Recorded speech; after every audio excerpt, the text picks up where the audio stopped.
theorists who helped us to get to these nice results on coherent control and coherence, studies of coherence of light from mesoscopic systems of atoms. And then also let me start by mentioning a little bit our labs and give you a little bit introduction to where we are and what we do in our labs. So we are in the east part of Czechia, and we are a bit dislocated because we have two labs 100 kilometers apart. In both labs we have ion trapping apparatus, several ion traps actually already in both labs, and then other experiments. But what is interesting, we have a phase stabilized connection, optical connection between the labs, and we share our stable optical references over this distance, and we actually use them really for driving our qubit transitions in calcium over 100 kilometer distance. So just very quick introduction to ion traps, because this is first talk which considers emitters, atomic emitters in ion traps. So we use combination of static and dynamic electric fields to create pseudo potential to trap these singly charged atomic ions. We work with calcium and barium, but in a very good approximation, trap is always very harmonic. So when ion is close to motional ground state, we never feel nonlinearities from the curvature of the trapping potential. This is true even for modern microtraps, because the distance of ion to electrode is very large, and then we can very well and precisely manipulate in coherent way the transitions using lasers.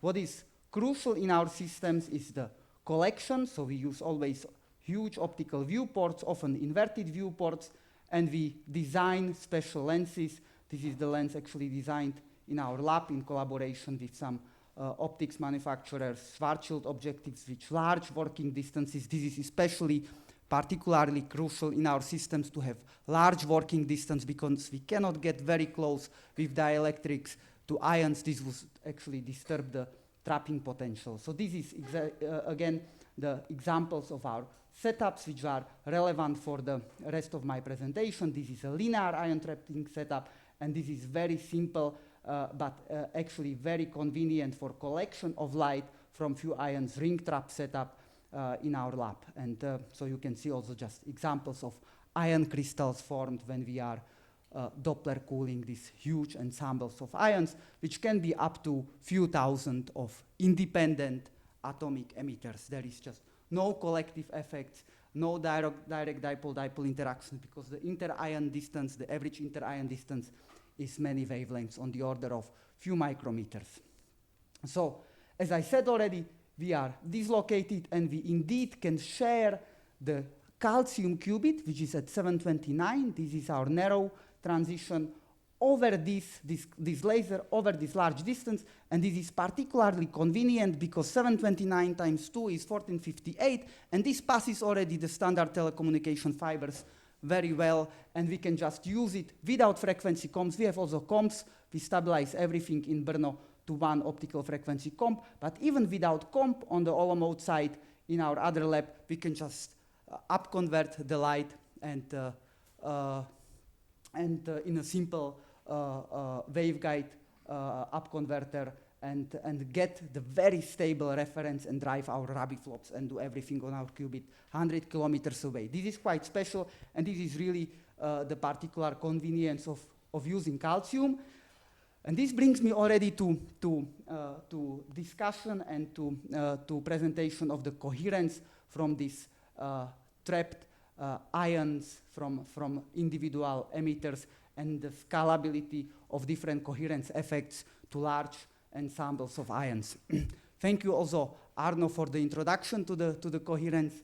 I can skip many of the basic introductions to the G2 functions, G1 functions, and we can very quickly proceed to things which are particularly relevant for our setup. So there was already this very beautiful introduction to measurement of G2 functions, bunching, anti-bunching, sub-Poissonian character, and what is maybe worth mentioning is we very like measuring our photon number fluctuations or G2 measurements in a pulsed regime, which allows us to get rid of the multi-photon contributions, which are there always non-negligibly likely if you drive it continuously. So this is single atom can consecutively give you several photons, which can result in reduced visibility of these G2 dips, but in pulsed regimes, we can get to extremely good numbers, basically limited by the dark counts of the detectors, which is on the order of 10 to minus 4 in normalized G2. So we have extremely pure emitters, extremely well-controlled motion. Can we scale up the number of emitters and simply expect, this textbook scaling, which you would get for ensemble of n single photon emitters if you calculate for a Fock state n, or even for attenuated Fock state n, you will get G2, which scales as 1 minus 1 over n, where n would be either number of atoms or number of single photon states contributing to this state. And now, so this has been already approached a long time ago in the pioneering experiments of Dietrich and Walter, and they indeed could measure for several ions in this very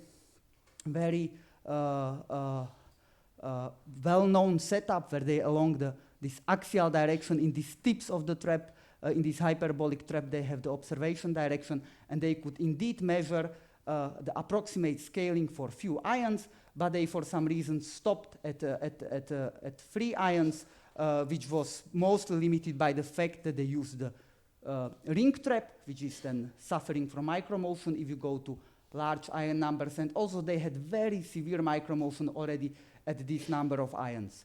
So they could see the number of ions and scalability and staying in the sub-Poissonian regime. What we believe nowadays that they stayed, as you will see later, what becomes very crucial for staying in the sub-Poissonian regime is multimodalness of your observation, of your detection. And this seems to be not very much recognized in these pioneering papers, and I will show you soon that you can easily change your sub-Poissonian values to super-Poissonian values as you climb the ladder, the number of atoms, just by changing the detector arrangement and the number of modes you have in your G2 function. So let me just first answer this simple question: is it feasible to see sub-Poissonian, so non-classical statistics of light from large number of atoms? And this indeed, when we looked even with extremely large ion crystals, we could preserve in this, as I said, pulsed scheme where we used optical pumping to this state and then releasing the photon one by one from all atoms. And for extremely large ion crystals, extremely stable, we could indeed see that we preserve the non-classicality.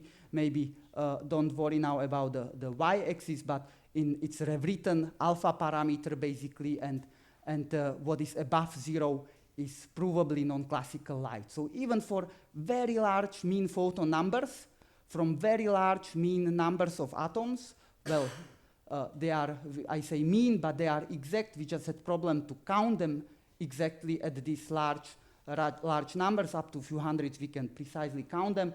We can still probably see non-classical light. But maybe you think, okay, how far can I push this limit and I will not approach the classical light? When maybe you remember the simple classical theory of optical fluctuations, for example, in the textbook of Rodney Loudon, you will find if I will have n scatterers in this classical limit, I will, in a single mode limit, and I calculate the corresponding G2 function, and I average over contributions from different scatterers due to the large motion. What I maybe forgot to mention, these experiments were in the large motional uncertainties, which we did. So I should end up with something what resembles the standard Sigurd relation, and I should see rather bunching when I go to large n. But we know this is not compatible with the emission from our n-atom system.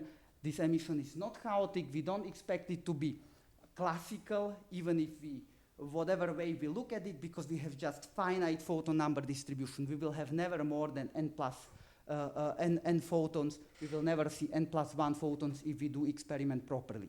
So we should do our quantum approach, just rewrite the corresponding equations with the corresponding field operators corresponding to the transitions of individual atoms. And again, if we do very similar calculation, we end up with the relationship which now includes the actual G2 values of these atoms at tau, normalized to the number of atoms. And this is well known also from other relationship part, which has this scaling with the G1 function at tau. So we have these single emitter correlation functions and then some scaling with number of emitters. And indeed, if we stay in the single mode description, we should see the transition for small n from sub-Poissonian to super-Poissonian light, just by changing the number of emitters. And as it becomes already obvious, what I changed from the previous approach from going from 1 minus 1 over n to this relationship is the mode, and as I consider now single mode regime experiment of our experiment. And what is also crucial is really this jittering, this position uncertainty of the corresponding emitter. So we did the experiment. I will just go quickly over this because I want to also get to the second part, which maybe is more interesting to the part of the audience. And we indeed measured in this single mode regime that we get from very sub-Poissonian value to super-Poissonian if we go to large number of atoms. It's very noisy measurement because we work in free space. Coupling in the free space from emitters which are mutually distant to a single mode is quite challenging, and I will show you in few moments a solution to that, which allows us to approach even the coherent scattering regime with large number of atoms and still measure the correlation functions which are challenging on the detection of efficiency. So these are just the summary of the data in a single mode regime, and these are the corresponding data which I showed you, the sub-Poissonian data if we have large number of modes. So the message to remember is, if you want to see sub-Poissonian light by having, say, 5 ideal single photon emitters, you have to be able to resolve them in some way, to have some which way information in this experiment. And this is irrespective if they have large position uncertainty or not. This is still in incoherent regime from the perspective of if I could see a fringe in the G1 function. So this is indeed what we observed, and if we increase the modeness, a number of modes, for example, by removing the polarization filter, indeed in this high ion number regime, the G2 or alpha parameter, which is its discrete version, went down, and it nicely fits the multimode theory, which I will now maybe skip, but we can get to this in discussions. It merely corresponds to including some overlap factor between contribution from different atoms to different modes. So you can define some effective number of modes and overlap between them. And indeed, you need a fully distinguishable detection. So in basically, when you look radially, typically on your crystal, you are in that regime, even if you use detector which does not have spatial resolution. And this allows you to see directly the non-classical statistics in G2. So by judging its sub-Poissonian character. Now, so can we approach the coherent scattering regime with these emitters, which you would expect with ions?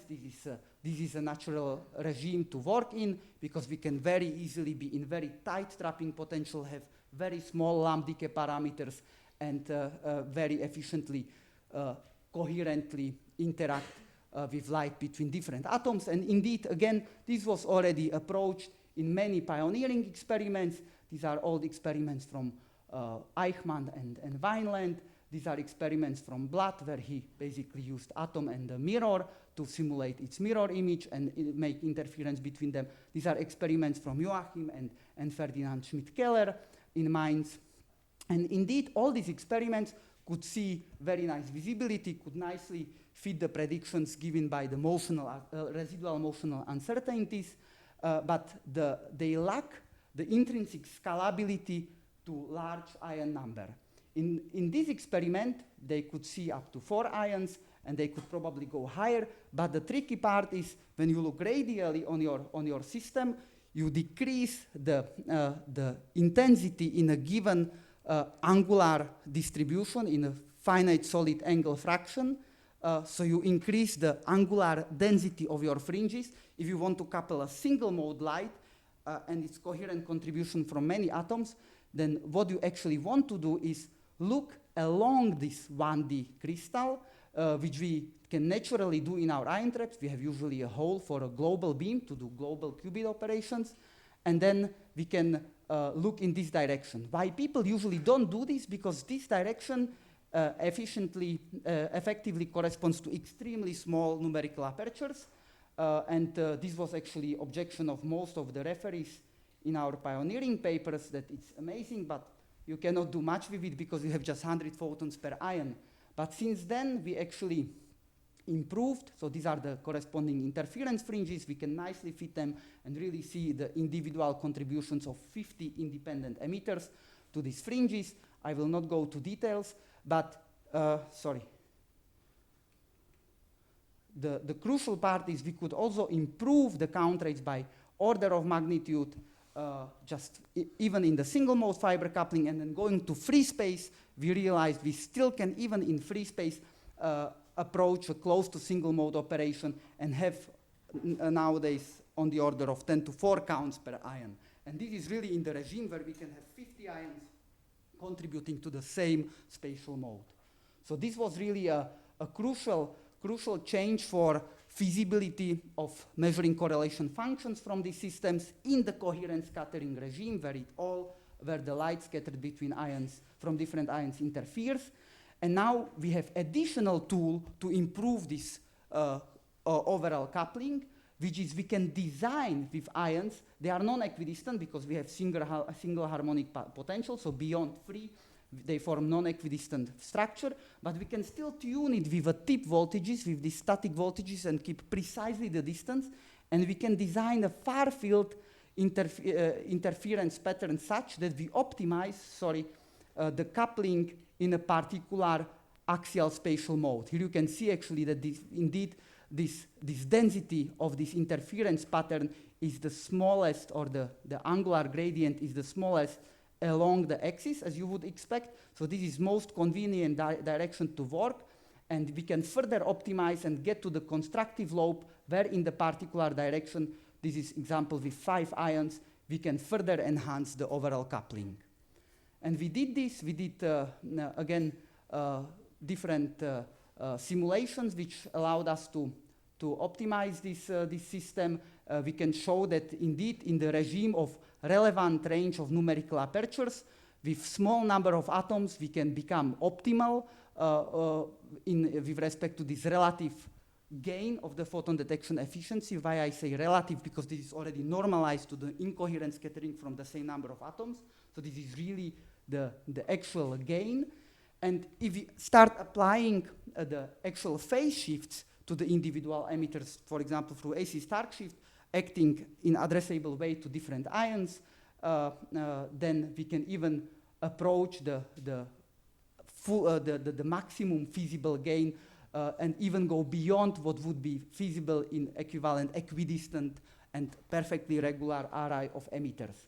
Again, maybe this is a topic for further discussion if we want to discuss more details, but the crucial aspect is that you can collect indeed a lot of light. 2% in free space from many emitters is really indeed a lot of light if you get to overall collection efficiency on the order of few percent, and this would correspond to NA without in fully incoherent regime of about 0.3. So this is kind of more or less a typical lens which ion trapping experiments aiming for quantum information processing would have their NA of 0.3, 0.4. And this we can get at extremely tiny observation solid angle fraction. And also this setup, this approach is intrinsic and applicable to almost all of the quantum information processing ion traps which have this axial direction available. They mostly do because of, as I have mentioned, they use it for global qubit operations. So we did experiment. We indeed observed the enhancement on the order of factor of 3 which, okay, again, limited mostly by the motion and by the portion of the elastic scattering and so on. So we just also quantified our overall portion of the coherent scattering to show that it's relevant comparison across the range of different experimental parameters. We could keep this relatively close to each other and then compare the relative gains. Okay, if we sum up the overall count rates which we can have, which are crucial, as I have said before, for measuring the intensity correlation functions in next step in coherent regime, we can have about 12,000 counts per ion at this extremely tiny numerical aperture, and we can then further enhance by factor of 3 roughly in this regime, and then we can have simultaneous detection from tens of ions, which really are very well within, say, Rayleigh range of this close to paraxial detection optics and detection mode. So this already brings us to a regime where we can do efficiently things even in the low saturation regime, and this motivated us to look on the effect which was first discussed in this nice work again from Mainz, from Joachim, from Sebastian and Ferdinand, where they showed that using the interference in this coherent scattering regime from atomic emitters, they can indeed manipulate the G2 function, the normalized G2 function. And we can do the same. We can do it with 2 emitters, but we can now scale it also to more emitters. This is the 4 ions example, where for this finite saturation parameter, which is actually the main limiting parameter, we still need to have finite saturation to have enough photons. We can see nice anti-correlation between the first order, between the intensity, observed intensity of the pattern and the observed G2 value.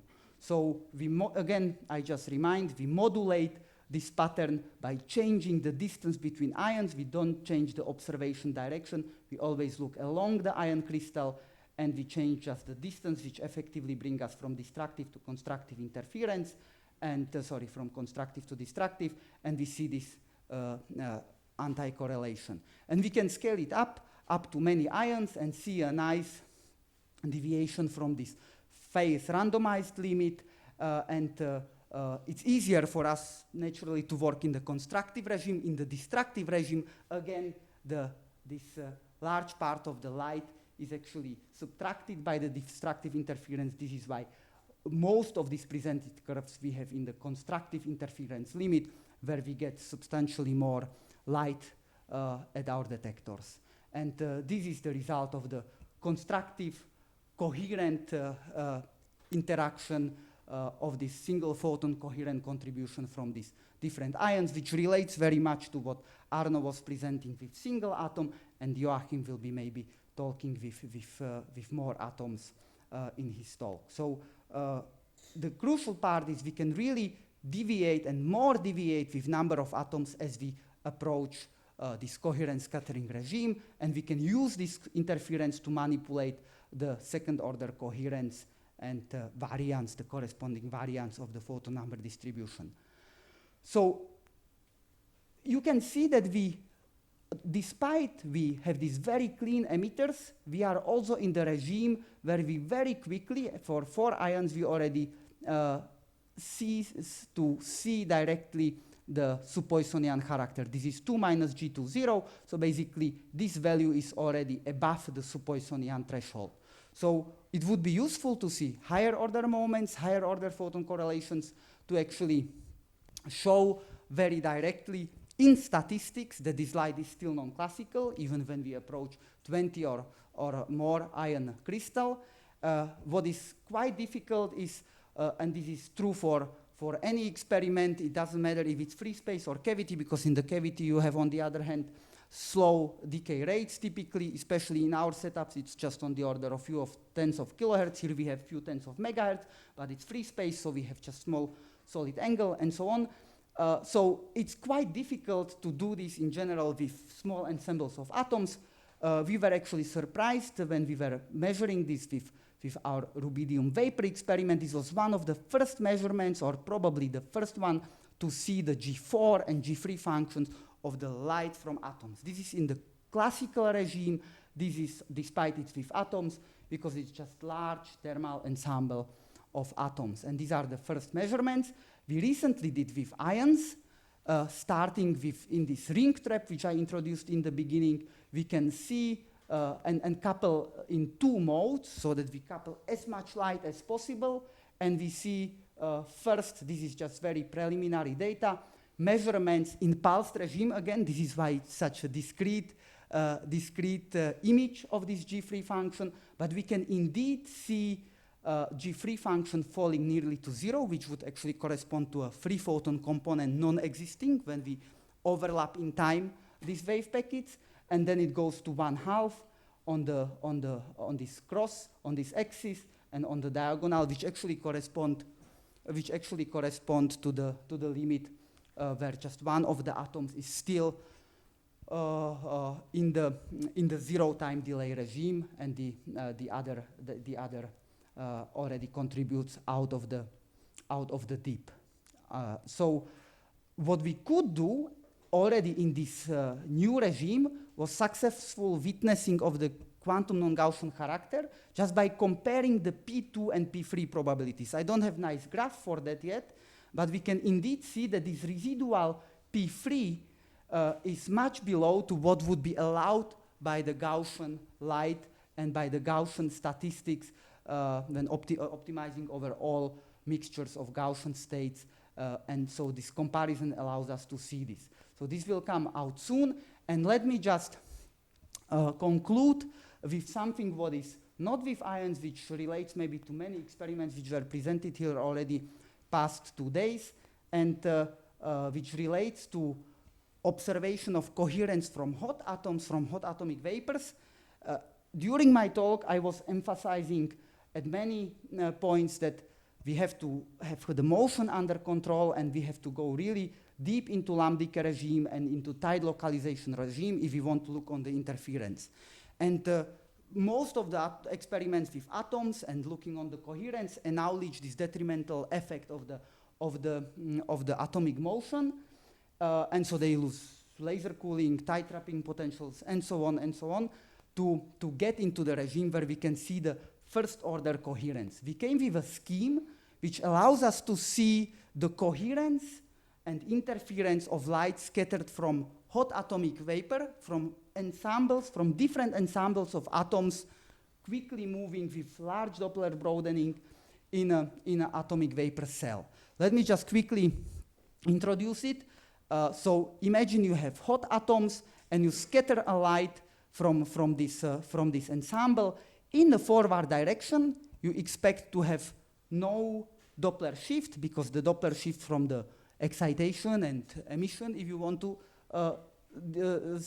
separate it like this, cancels. In the backward direction, you have something what you could think of like radar with hot atoms. You have a scattering from moving atoms, which on average will have the Doppler shift which is proportional to this velocity, and the shift will double. But it will stay valid that this beam will interact solely with atoms which are close to its resonance. So it will pick the velocity class which is resonant with this excitation laser. So if I have a laser which is detuned from a two-level resonance, I will get a shift which is proportional to 2 times delta. There is additional broadening which is caused by the uncertainty in this velocity selection, which is given by the finite line width of these atomic transitions for these typical dipole transitions on the level of few megahertz. But still I can resolve and preserve this coherence even in the backscattering direction. This is crucial. In the forward, maybe you would not be surprised. But in the backscattering, we can still preserve this. And now, where does the interference come from? We have basically sum of different field contributions. The description is very similar to when we talk about chaotic light sources in this classical description. Now, when we do the same approach as I before mentioned in this Rodney Loudon example for the classical thermal light, but we keep different frequencies of these scatterings from different atoms, we get this beating term, where the beating happens at the mean frequencies between forward and backward scattered light. And because of this velocity scale selectivity in the low excitation regime, you get these mean frequencies to be very well defined. You have residual broadening, which is then hidden in these G1 functions, but this one can be for small scattering angles extremely small.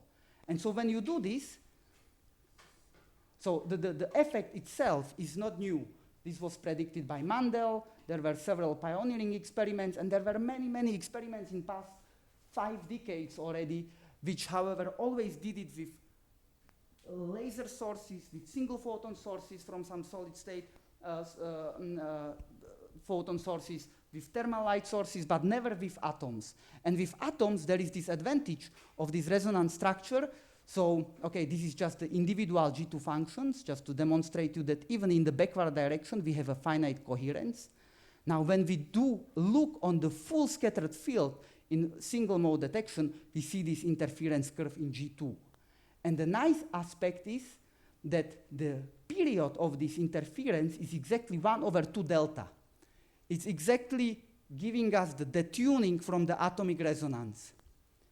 So this works also for non-perfectly overlapped beams. Just if you would be suspicious that is some effect related to the standing wave configuration, we can have really 2 fully independent ensembles in this vapor. And you can indeed prove in first order linear scaling with a detuning and use it for your sensing of frequency detuning from your atomic resonance. You just shine a laser into the vapor and you know how far it's from a standing atom resonance, and you can very quickly also get to nice Alan variances and so on, and especially you can use it with very small ensembles of atoms on the order of few thousand only, because it's not absorption based, it doesn't need optical depth, it doesn't need too many atoms, because it's also intrinsically stable due to this property of this G2 function.